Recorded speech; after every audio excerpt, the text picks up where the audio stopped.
Once upon a time, there was a young monk who had recently joined a monastery.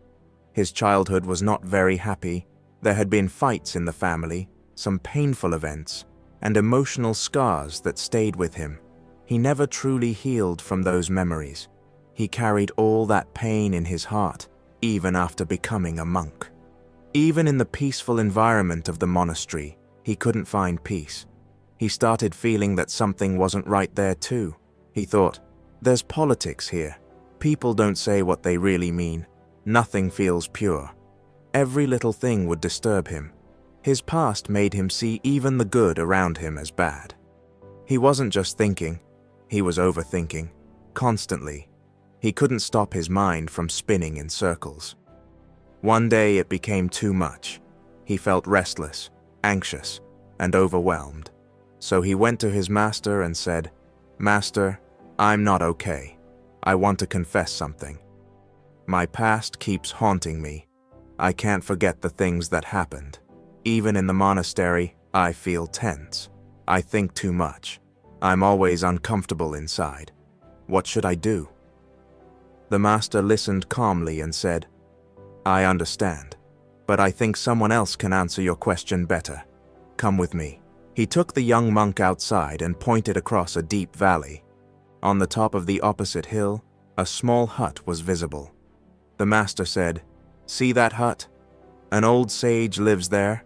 He once lived in this monastery but left years ago. He lives in silence and meditation. Go to him.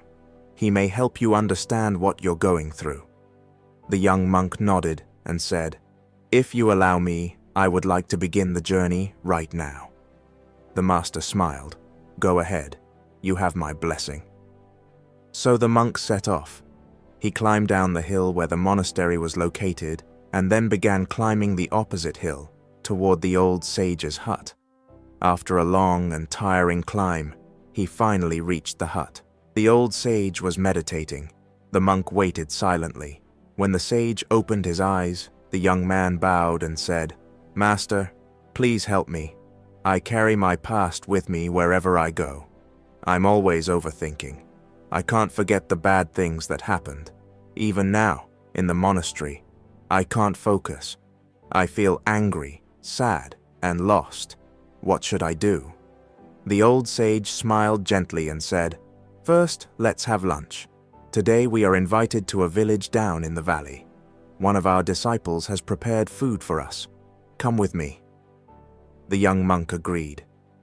Just before they started walking, the old sage picked up a large stone and said, "My child, can you please carry this stone on your shoulder as we go down?" It was an instruction, so the young monk obeyed. He placed the heavy stone on his shoulder and began walking behind the sage. The sage walked easily and quickly down the hill, but the young monk struggled.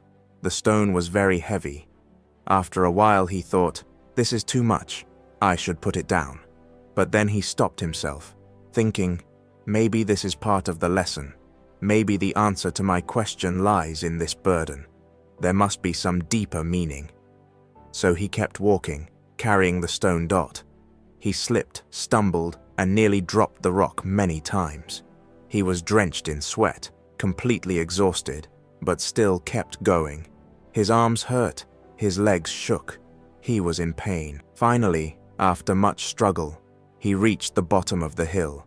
The old sage was waiting for him under a tree, smiling peacefully. The young monk dropped the stone and collapsed next to him.